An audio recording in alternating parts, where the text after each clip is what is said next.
ये सब लोग एक बेगाने काफिर के हाथों में खिलौना बने हुए हैं। पता नहीं फरमा रवा के ख्वाब की ताबीर की खातिर इन बेचारे अवाम को न जाने क्या क्या सुहाने ख्वाब दिखा डाले।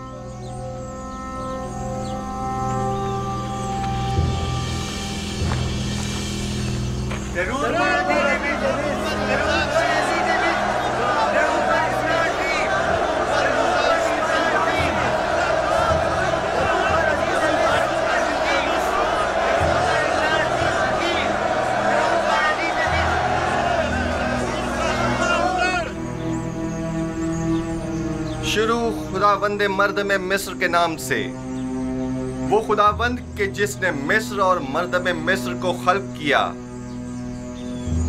मैं इस अजीम इज्तिमा में आप सब लोगों की शिरकत पर आप सबका शुक्रगुजार हूँ। इस इज्तिमा से मेरा मकसद यह है कि मुझे आप सब लोगों की मदद और ताउन दरकार है। दर हकीकत हमें आने वाले 7 सालों के इस तवील कहत तो खुशहाली के मुतालिक कोई चाराजोई करनी होगी, और अगर आप आवाम की मदद और ताउन हमें हासिल न हो तो यकीनन हम कहत पर काबू पाने में हरगिज कामयाब नहीं हो पाएंगे। मैं चाहता हूं कि तमाम हकायक आपके सामने खोल कर रख दूं। इसमें कोई शक नहीं कि हमें गंदुम जखीरा करना है, लेकिन अगर मैं आपसे चाहूं कि आप अपनी जरूरत के अलावा बाकी मानदा गंदुम मुफ्त में हुकूमत की तहवील में दे दें तो क्या आप कबूल कर लेंगे?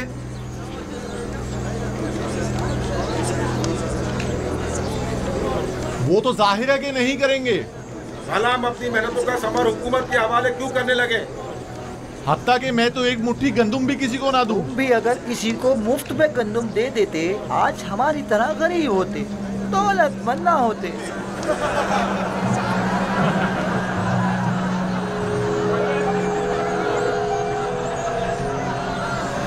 बस ऐसी सूरत में तो हुकूमत आपसे गंदुम या तो दिरहम और दीनार के एवज खरीदे जो उसके पास नहीं है, या फिर जमीन के बदले।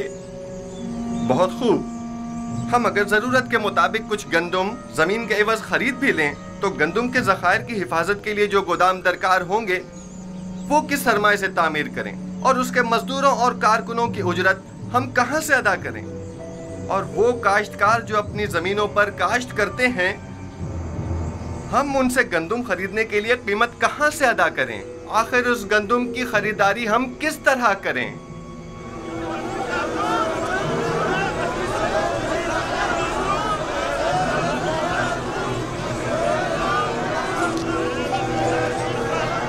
खूब, तुम बोलो।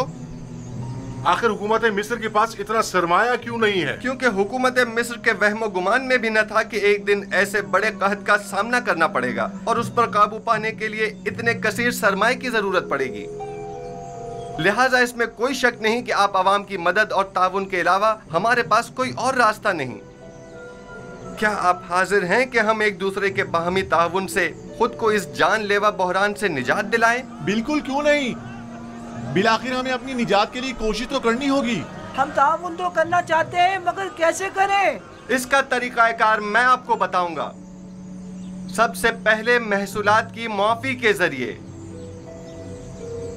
मिस्र का सरमाएदार तबका हर साल अपनी आमदनी का एक मखसूस हिस्सा बतौर महसूल हुकूमत मिस्र को देने का पाबंद होगा। हम उन महसूलात में से कुछ हिस्सा उन्हें माफ कर देंगे। जो शख्स भी 1 साल का महसूल अपने मुकर्ररा वक्त से पहले अदा कर देगा, हम बाद में उसका अगले 2 साल का महसूल माफ कर देंगे। और जो कोई भी अपने 7 साल की महसूलात की पेशगी अदायगी अभी यकमुश्त करेगा तो हम उसे 14 साल का महसूल माफ कर देंगे। ये तो बहुत ही अच्छा है। मैं तो अपना महसूल पहले ही अदा करने को तैयार हूँ। इसमें हमारा ही फायदा है कि 7 साल तक हमें महसूल अदा नहीं करना होगा, और हुकूमत के मफाद में भी है कि उसकी मुश्किल भी हल होगी। और दूसरा तरीका यह है कि माजी के फिरायना या हुक्मरानों की तरह हमसाए ममालिक पर हमले करके कश्त व खून और गारतगरी के जरिए जो माल गनीमत हाथ आए उससे हम गंदुम की खरीदारी करें। और ये बात तो वाज़ेह है कि उस जंग में शिरकत लाजमी होगी। यानी इससे पहले कि कहत हमें बर्बाद कर दे, हम जंग में शिरकत करके खुद को हलाक कर डालें।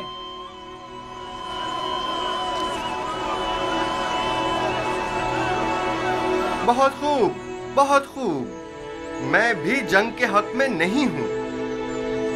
अगर आप जंग के जरिए माइल नहीं हैं तो फिर आप लोग खुद ही गंदम की खरीदारी के लिए दरकार सरमाया मुहैया करें। हर शख्स अपनी आमदनी का 5वां हिस्सा इस मुहिम के लिए मख्तस कर दे ताकि उस सरमाए से गंदम खरीदी जा सके। अगर अपनी आमदनी का 5वां हिस्सा देने से हम जंग से बच सकते हैं तो हमें कबूल है। हम तो उन जंगों से जिनमें लाखों जानें ज़ाया होती हैं ताकि महज हुकूमत के खजानों को भरा जाए, अब तंग आ चुके हैं।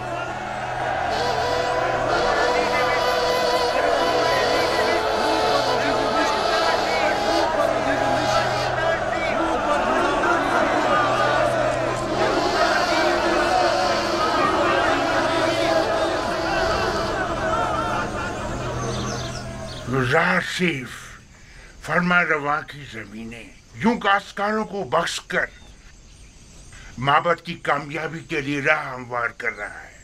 लेकिन एक बात जो हमें नहीं भूलनी चाहिए वो गंदम की जखीरा अंदोजी है। जहां तक मुमकिन हो सके माबद में मौजूद गंदम के अलावा मजीद गंदम मुहैया करें। आप देखेंगे कि अनकरीब मिस्र का मुकद्दर उसके हाथों में होगा जिसके पास सबसे ज्यादा गंदम होगी। तो क्या काहन आजम पेशगोई यूज़ारसीफ पर गंदम के तहत के हवाले से यकीन रखते हैं? 2 वजहों से। हाँ, पहली ये है जो ताबीर यूज़ारसीफ ने फरमारवा के ख्वाब की पेश की है बाजार उससे बेहतर ताबीर मेरी भी नजर में नहीं। और दूसरा ये कि अक्लमंद एहतियात का पहलू हाथ से नहीं छोड़ता। तो ऐसा करते हैं, हम कल से ही अपने चंद मामूरीन को गंदम की खरीदारी पर मामूर कर देते हैं। बस कोशिश करना किसी को पता ना चले। अगर माबद के गोदामों में गल्ला मौजूद ना हुआ तो मुस्तकबिल में हम किस तरह माबद का इस्तेहकाम बरकरार रखते हुए यूज़ारसीफ से मुकाबला करेंगे? वो माबद जो ग़िज़ाई किल्लत का शिकार हो वो यकीनन यूज़ारसीफ के मुकाबले घुटने टेकने पर मजबूर हो जाएगा।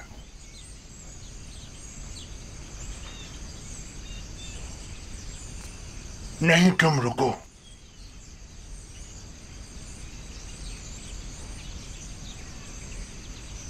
मुझे एक ऐसे शख्स की जरूरत है जो बआसानी कोई भी खतरनाक काम अंजाम दे सके।